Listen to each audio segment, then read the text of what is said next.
Hey guys, Average Scarecrow here with another Raid Shadow Legends video. Thank you so much for dropping by the channel. As always, I really appreciate it. Today we're going to be doing a showcase on Lysanthir Beastbane. This guy's a legendary Spirit Affinity defensive base champion out of the High Elves faction. Meant to be a Hydra specialist, he was a fusion or fragment champion. You guys know me. I have a hard time remembering. They're doing these things all the time now. I actually didn't go for him, but I pulled him out of a random shard during one of the events that was going on recently. They're doing events all the time now for the past couple years now, so it's hard to keep track of those as well. But I actually liked Lysanthir Beastbane when they released him. It's just that I had already had a pretty solid roster of Hydra champions. But I do think that this is a guy who, if you got him, or if you get him through a shard and you're still trying to work your way through Hydra into the upper levels, I think he's a really good champion to get you through those. He's got some really essential abilities. He's got damage scaling. He's got a good aura for just survivability and his own damage. So he's got a little bit of the essentials that you need to bring along in Hydra. So what is this guy doing? Well, first off, he looks really cool. I like the High Elves faction. I think they're a bunch of cool looking champions. Not the coolest. I think Argonauts have quickly become, alongside with Knights Revenant, I think are my two favorite like aesthetic factions. But High Elves do have some pretty solid looking ones. I do like his armor. I like the color design. I like the lion. He's got this cool... Is that a glaive? Is that what you call that? The glaive up here? It's like a battle axe, I guess would probably be... Yeah, that's a battle axe, yeah. I'm kind of having a hard time seeing the top. So anyway, cool looking champion. The reviews on this guy are pretty good, maybe a little bit less than what you would typically see out of a fusion or a fragment champion, especially recently. This guy isn't a recent one, but recently these fusions and fragments have been absolutely bonkers as far as power scaling goes. So on the A1 here, we've got Echo Bolt. So this is a 2-time hitter with the first hit having a 75. It can book up to a 100% chance of placing Hex for 2 turns, and it places an increased crit damage on himself for 2 turns. So Hex is a really good debuff for Hydra. It spreads out the damage a little bit. He's got it on a single target. I don't like it as the main hexer, but alongside of a main hexer, he's kind of like a backup hexer. So if a hex gets 3%ed or maybe it falls off, he can come in and make sure that those are staying up. I do like him in that role. It's good. It's a good land rate at 75% as well, so you don't necessarily have to book it, even though the first hit is the only one that has a chance of placing Hex. So if you want that guaranteed, however, I would say you really want all your books to go into the A2 and the A3. This is a solid A1 ability without any books. It's really, really good. On the A2, Wily Hunter, this is on a 5-turn cooldown, books to a 3-turn. So long cooldowns on this champion if he's unbooked. It's another 2-time hitter with a 20% chance of repeating the attack. I do like that. When this champion counterattacks or teams up with allies to join an attack, we'll use this skill instead of their default skill. The damage inflicted with the skill increases by 10% each time an ally is devoured, up to 50%. So over the course of a Hydra fight, he's going to be getting a bonus of 50% more damage on this ability. And if you remember with an ally attacker, which we're going to be doing a fun combo today, I'm not going to spoil it, but it's a fun combo in Hydra, you can get a lot more damage out of this. So really cool. On the A3 here, we've got Ruined Snares. On a 5-turn cooldown, books to a 3-turn cooldown. So again, a long cooldown here. Attacks all enemies 2 times. Each hit has a 75% chance of placing decreased speed and weaken. But if the target is under Hex, places these debuffs before attacking. So you do want to bring along a Hex champion that is going to bring Hex so that he'll place these before attacking. So pretty solid ability though. And then on the passive here, he's ignoring life barrier and ally protection and increases his defense by 5% for each active buff on this champion, up to 50% bonus defense. He's got defense in all battles by 28%. I don't have any awakening on him, but I would certainly recommend Nature's Wrath 1 to 5-star, and then Crushing Rend at 6-star. Crushing Rend on a defensive-based damage dealer is very, very good, especially because he doesn't have any built-in ignore defense, so you want as much as you can get. Now, he's got a lot of damage scaling, which I like, so he's got the increased crit damage on himself for 1 turn. He's got bonus damage every time someone is devoured by 10%, up to 50%. He's got bonus defense, which is what his damage is based on, up to 50%. And then he's got his own aura, 28% defense in all battles. So you can actually buff up his defense quite a lot, which is going to buff up his damage quite a lot as well. On the Relic, I've got him in Gilded Dragonstone, so we're just getting defense as a base stat here. And then also defense increases by 1% each time they receive damage, up to 12% bonus damage. I do like that. On the Masteries, I went down with the kind of traditional offensive ones here. Whirlwind of Death for bonus speed, up to 18 for each enemy killed. Cycle of Violence, again, I'm trying to get his cooldowns, or trying to get through his cooldowns a little bit faster. Those 5 turns can be brutal. And then we've got the usual stuff, right? Methodical, although Methodical might not be the best one for him because when he ally attacks and counter attacks, he's actually going to be using the A2. So, but the A1, I do like to buff up that damage a little bit, especially for him because he's got 5-turn cooldowns on both of his abilities. So you're going to be using the A1 a lot more. Kill Streak for bonus damage for every kill. Helm Smasher for some potential ignore defense. A lot of the usual stuff, right? And then a lot of the usual damage mitigation stuff here with like Blast Proof for AoE damage mitigation. A chance to cleanse debuffs if they lose a quarter of their health or more from a single hit. Delay Death is a really good one that I like. It's stacking damage reduction up to 6% for each enemy. And Retribution, a chance to counterattack if they lose a quarter of their health or more from a single enemy skill. The build is not a super powerful one, but I was trying to balance damage, accuracy, speed, and I wanted cooldown mitigation as well. So I went with 6-piece Merciless here. It gives us attack, which isn't good for him because he's a defensive-based champion, but it does give us the 30% chance to decrease a random skill's cooldown by 1 turn when dealing damage. And it also gives us 35% ignore defense. So I've got him in accuracy as well. A little bit of Slayer for some crit rate. But honestly, there might be a better one. Let me see if I can switch this real quick. So we would lose accuracy. We would gain more. Is there a better one maybe? You know what? I think for the sake of... That's a pretty good one. I'm not using... We'll go ahead and do that. So a little bit more accuracy here. So we've got Pinpoint, we've got Feral, and we've got 6-piece Merciless. So we're primarily a little bit more of a difficult champion to build if you're trying to get everything out of his kit, because you need defense, you need speed, you need crit rate, you need crit damage, you need accuracy, you need some survivability. So you want a little bit of HP as well. So kind of difficult to build, but we went a little bit squishy on the HP with 38.7. We've got 4470 on the defense, 252 on the speed, 100 on the crit rate, 275 on the crit damage, and 307 on the accuracy. Now, we're going to take him into Faction Wars. I know I said he's a Hydra specialist, but I do like to see how these champions do in certain areas. So we'll go ahead and we'll go into Faction Wars. This is stage 8. I've been slacking on the High Elves, so I need to make some progress here anyway.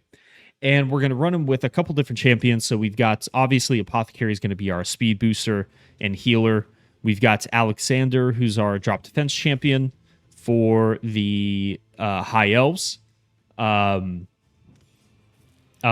is going to be our increased defense champion, so it's going to buff up Lysanthir, and then we've got a Provoker here as well. So let's go ahead and we'll start with the A2. So we've got drop defense. Actually, do I want to start with the A1 here instead to get the increased crit damage? No, I don't.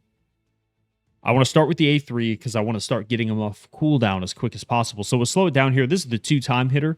No one has Hex, so he's not going to be placing the weaken before, but let's go ahead and just see what it does anyway. So 52, 31, so about 80 to 100,000 on the A3 with drop defense. Not everyone had drop defense, though, so keep that in mind. It's pretty good damage. He's unbooked. And honestly, his defense, because I was trying to balance so many stats, his defense wasn't that impressive. I could definitely scale it up even more. But like I said, I want him to be fast and I want him to be accurate as well. Okay, thankfully no block active skills went out. So I do want to try to get rid of you because you place, 32. No increased defense though. 32,000. Not super impressive, but I am going to do my best to defend him. Because like I said, he's unbooked.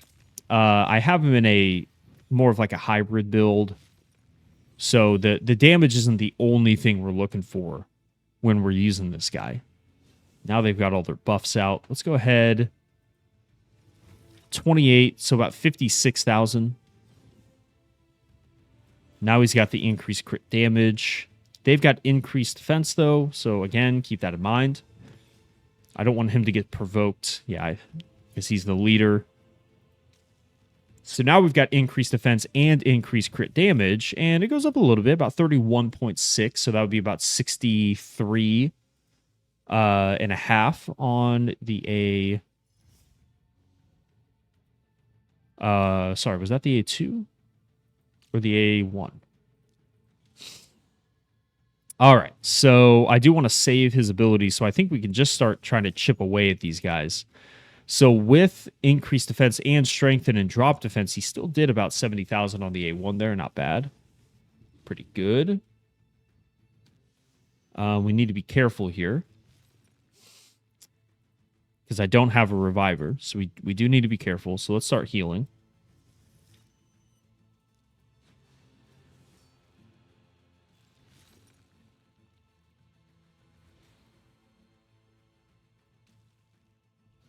That's unfortunate.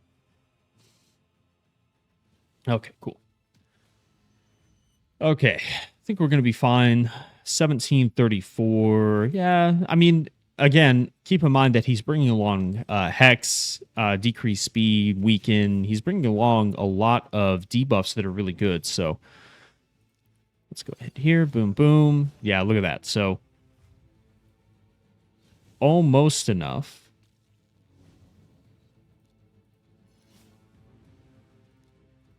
To one-shot the wave. And if we sacrifice, like I keep saying, I'll stop mentioning it so much, but if we sacrifice some of the speed and accuracy for damage, he could do a lot more damage. So, but it looks like we're going to pretty easily get through all this. The weak hit is not nice.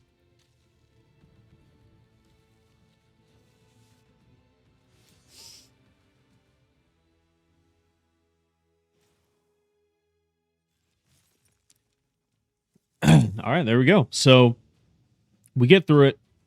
1.3 million coming out of Lysanthir. So he was the leader in damage.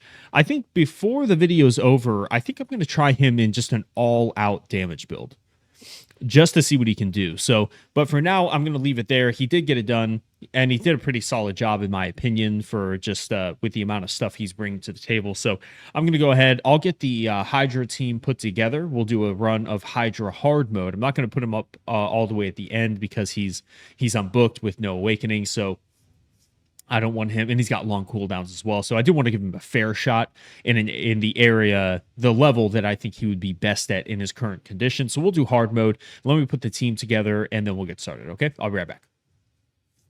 All right, guys, I'm back. Team is put together. Like I said, it's going to be a fun one. We're going to be going all in on the ally attack because he's got that passive on his A2 that enables him to use his A2 ability when he ally attacks and counterattacks. So we're going to be using Queen of Hearts is going to be our ally attacker. She's also going to bring drop defense, so she's really good for Hydra. We've got Wallmaster is going to be our other damage dealer and block buffs champion.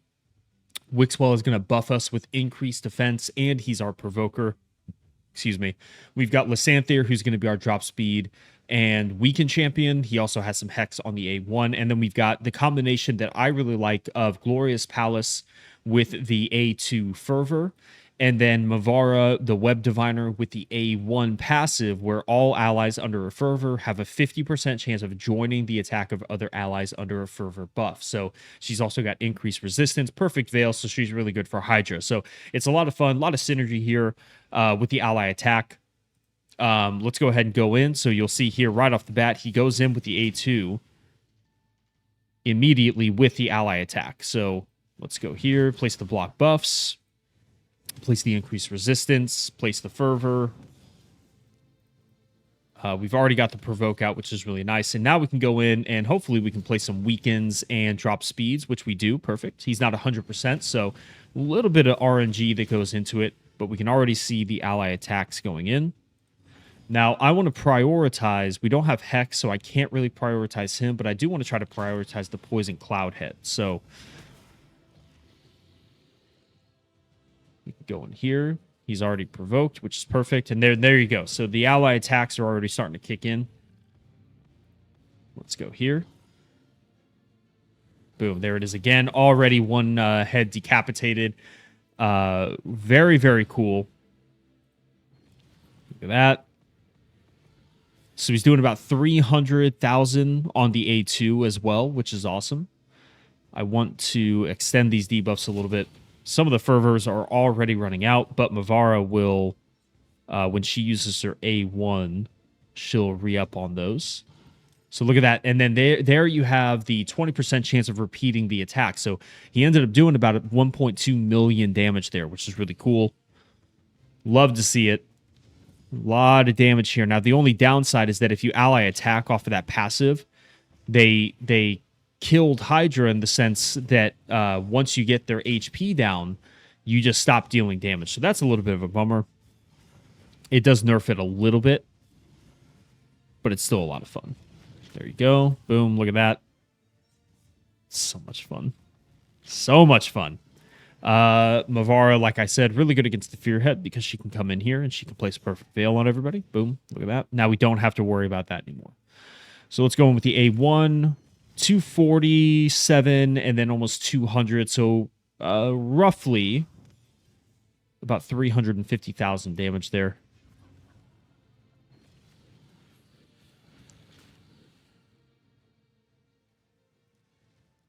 Don't want to use the ally attack yet. Oh, I should have done that actually for the block buffs. That's my fault. So that was a slip up on my end. Because now they'll get Poison Cloud. But that's fine. They have the buff anyway. 133. So the damage isn't incredible, even in hard mode. But like I said, the ability to scale up his own damage, and then the fact that he's also bringing debuffs as well, I do really like in his kit. So I did mess that up. So I'm going to go ahead and restart the fight. But I'm going to let this one just play out. I'll get the setup because sometimes they don't lead in with the ally attack, which I like that to be able to provoke. So sometimes they don't do that. But now that I've got the provoke out, I'm actually just going to let this one play out on full auto just to see how they do. So, yeah, let's have a little fun. I'll let you guys watch. I'll minimize my camera, and then I will see you guys back here at the end of the fight, okay?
Hey guys, I'm back. So I actually have to get ready to hop off to go run some errands. So we're going to go ahead and wrap up the video here pretty quickly. I'll let it play through for a couple more rounds, and then I am going to end the fight. I'm curious to know, though, who's going to end up doing more damage between Lysanthir and Wallmaster. Wallmaster obviously got that really hard-hitting two-time enemy max HP hit, so I think he'll wind up being the victor there. But Lysanthir's put out some pretty solid damage, man. I mean, let's see if we can see one more. Go ahead and speed it up. I want to see that A2 again. Yeah, about 500, about 500,000 damage every time he's ally attacking. And then look at that, 300,000. So about 1.2 to 1.3 million damage on that one is really solid, man. That's really solid. So we're at boss turn 94. Why don't we do... Actually, you know what? Why don't we do turn 500? We'll let it go to 500, and then we'll go ahead and wrap up the fight. So a really cool team, a really fun team. I like the synergy between, like I said, the Fervor, Mavara's A1, so we're constantly ally attacking with that A2 ability. I think that even if you don't have that, right? Like, not everyone has Mavara, not everyone has Glorious Palace, but while I was watching the video, I was actually thinking to myself, like, who are some champions that you could realistically use with this guy to really, really enable that A2 ability? And one of the first ones that popped into my head was Valkyrie. Valkyrie is a legendary champion who has counterattack on an AoE on a 3-turn cooldown. So he can be constantly counterattacking with that ability, but also an epic version would be Skull Crusher. Skull Crusher also has a counterattack on an AoE.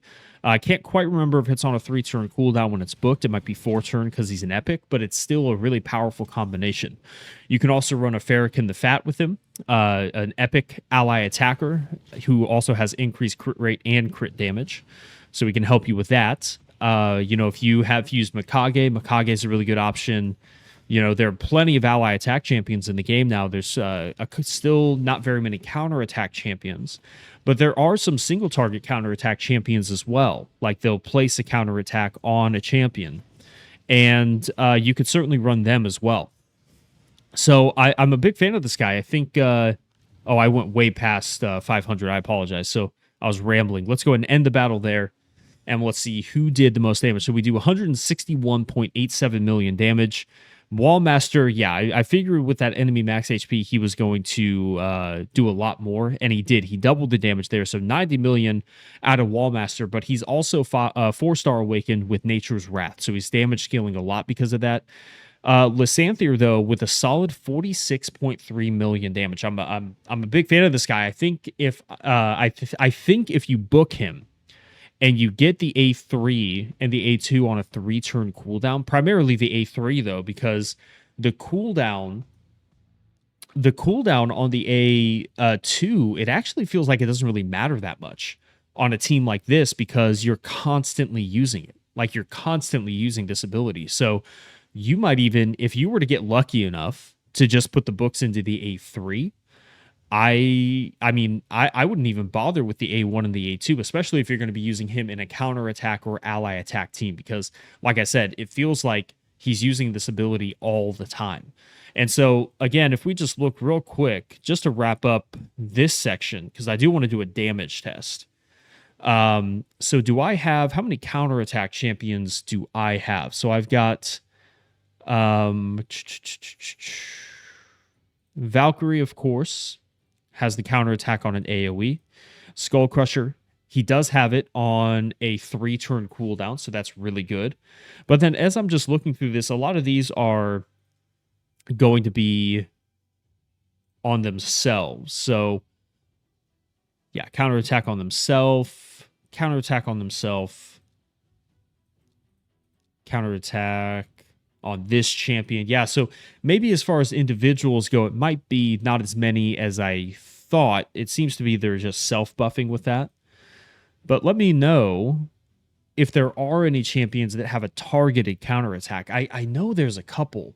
I just can't think of them off the top of my head, so I apologize. But I know they're out there. Yeah, counterattack on this champion.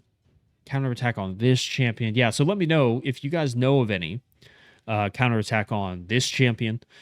But yeah, so a really solid champion for Hydra. I think if you're going to build this guy, I don't know if I'd recommend fully booking him. I don't know if it's worth it. Like I said, I think the A1 is solid by itself without any books.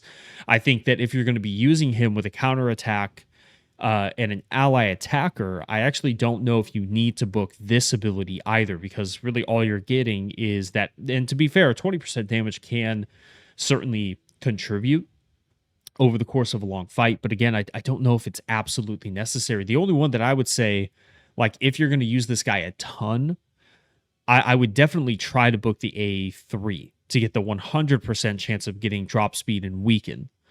And getting it on a 3-turn cooldown. It's a 2-time hitter. It hits pretty decently hard, but yeah, Lysanthir Beastbane, definitely a solid Hydra champion. I am going to go ahead. I'm going to run up to the store real quick, so it's going to be a little bit for me, but it's going to be a quick cut for you guys. I'm going to put him in an all-out damage build where I'm not going to prioritize really speed or accuracy at all. I just want to see what this guy can do as far as damage goes. So I will be back in a little bit to do that. Yeah, I'll see you guys in a bit. All right, guys, I'm back. Here we go with a new build. So you can see here, stats a little bit different. We've got a little bit less on the HP, but that's fine. He's a defense-based champion. But we're jumping up from 4470 on the defense to 6136, dropping all the way down to 200 speed. We've still got 100% on the crit rate, but we're jumping from 275 on the crit damage to 332 on the to 332 on the crit damage, and then we're losing about half of our accuracy. But this is really just to test damage. So we've got Swift Parry. Swift Parry as a single piece now is really good because you're just getting 15% crit damage. That's really good. Lethal is giving us crit rate and ignore defense, and then Slayer is giving us crit rate and crit damage. So 25% ignore defense on the lethal, and then on the banner, it's just protection, but we've got defense with defense percentage on there. So we're going to jump into Dragon Hard Stage 10. And we've got Wixwell here, who's going to be our increased defense champion. Lysanthir is our aura lead with 28% ignore defense. And then I do want to just jump in straight away. Actually, I want to go in first with the A1. That does about 70,000 damage, but it gives us our increased crit damage. So we can go in here. We'll start extending those buffs. Reset everybody. No need for that. All right, let's go in with the A2 first, and let's slow it down, see what this can do. So increase crit damage, increase defense fervor, drop defense weaken, all the good stuff. Yeah, not even 200k on that. And that's with... That's with all of the buffs as well. So you got 2, 4, 6, 8, almost 10 buffs. So that's almost the full amount on that damage as well. Not super impressive from a damage dealing perspective on that A2. So, all right, let's slow it down. We'll go with the AoE this time around. Oof. Yeah, we really weren't even doing 100,000 there. So not, I mean, Hydra, I would say solid in the lower levels. Faction Wars hard. He was doing pretty good. But here, and I think it really all comes down to the just no built-in ignore defense here. So yeah, not even 100k on the A1. Not super impressive there. Definitely on the weaker side of damage testing that I've done.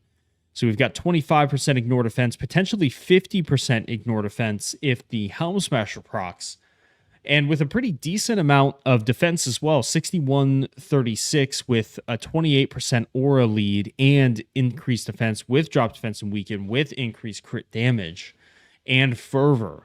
I would hope for a lot more. I'm going to be honest with you. I would hope for a lot more. So wrap it up there. So I'm glad I took him into Dragonheart 10 because it's certainly I certainly don't want to lead you guys to believe that he could be a really good damage dealer for dungeons as well. It seems like probably not the case. I think I would restrict this guy after that, albeit a not a super comprehensive dungeon test, but I don't know what more you could do there. We had all the buffs, we had all the debuffs, we had all the aura leads, and so on and so forth. So, but definitely a solid Hydra champion for progression, I think, and definitely solid for faction wars as a damage dealer, hybrid debuffer. So, guys, I'm going to go ahead and end it there. Let me know what you think of Lysanthir Beastbane. I think a solid champ, probably not A tier, probably more C plus B tier in my opinion overall.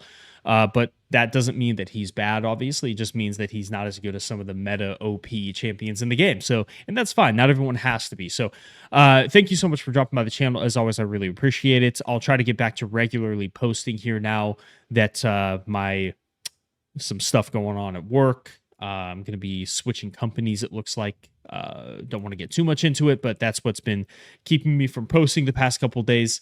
And now I will hopefully try to get back to posting a little more regularly. So thank you guys so much. I'll see you on the next one. Bye, guys.